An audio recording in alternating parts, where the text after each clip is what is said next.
You have been given the boon of the Black Knight. When we stand on the field together, you may summon this sword. Think of it for 5 seconds, and it will appear. Wish it away, and it will vanish. You are taller now, stronger, half again as strong as you were. Wear this mantle with pride. Max stared at the sword, his mouth slightly open. The Queen turned to Jack. Jack Blackstone. She studied him. Her expression unreadable. You wear your mother's name.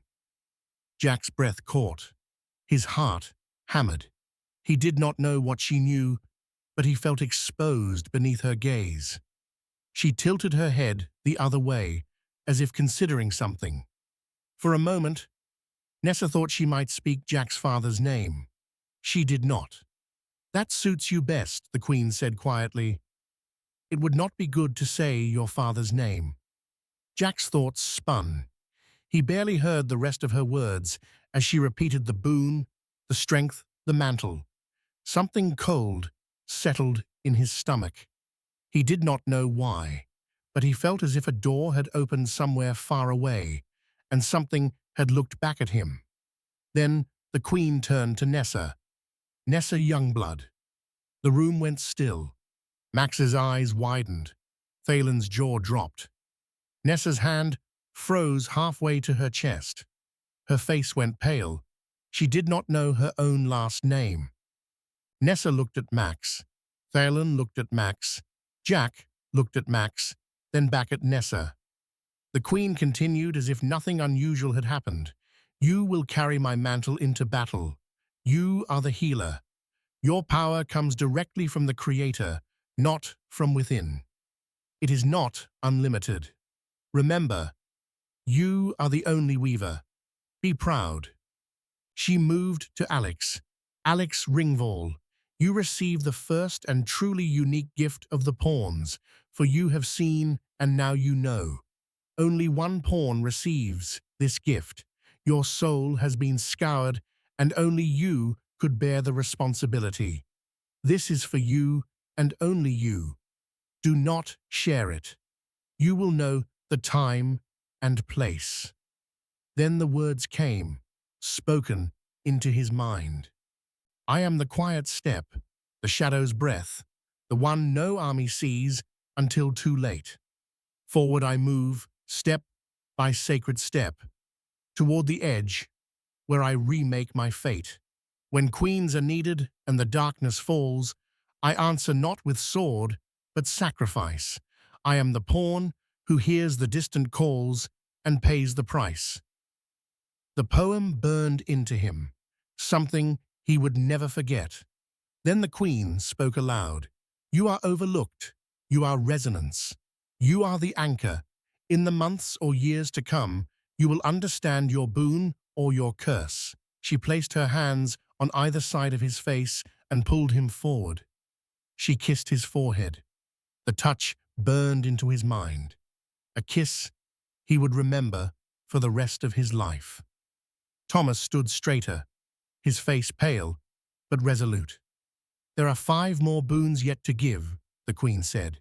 2 from the bishops, 2 from the rooks, and the king. There will be 7 smaller boons from the pawns. The remaining pieces must be found and placed into the box. When they are found, one will be chosen king. She brought her hands together. Thunder answered. A beam shot out, covering Max alone. Silver lines traced across his palms. The beam snapped back into the box. She turned to Jack and Nessa. You now have an additional spark soldier among the 16. Use him wisely. Her gaze swept the room one last time. Do not disappoint. The next time we meet will be on the battlefield. Be prepared. She clapped her hands. Thunder rolled. Then she folded in on herself, collapsing into the small, weightless form. The piece drifted back into the box. The lid slammed shut. The light faded. Jack's head was spinning. The vow, the covenant, the boons, the changes in their bodies, the healing, the Queen's words about his father. It all pressed against him at once. Too much to sort, too heavy to set down. He could not even form a complete thought. Thalon was the first to speak. I am at a loss for words. He looked at Max, then Jack, then Nessa, then Thomas. His head shook slowly, as if he could not quite believe what he had witnessed. Jack swallowed. His voice felt thin in his throat. You all took the oath. I am sorry. I am not sure what I pulled you into. Several of the men laughed, not mockingly, but with the kind of breathless relief that follows a storm. Silas stepped forward. Jack, we are riding in the wake of destiny. He grinned, the expression bright and certain. I want to be part of this. He laughed. I am part of this now. I am in. The others echoed him. Voices overlapped. Agreement. Certainty. No hesitation among them. Jack nodded and met each man's eyes. I cannot wait to see the other boons when we find the remaining pieces. That set them all talking at once. Questions, laughter, disbelief. The forest filled with noise again. Everyone stared at Jack and Max, exclaiming over how much they'd grown. You both grew like 6 inches, one of the men said. The guys came over and squeezed their arms, feeling the new muscle. They slapped their chests in amazement. This is incredible, someone said. Max looked down at himself. I am just glad my leathers grew with me. I have to have new clothes made now. I have nothing else to wear at the moment. Everyone wanted to see the tattoos. Jack and Max showed the black knights on their necks. Nessa had the queen. Thomas was sporting the pawn on his neck.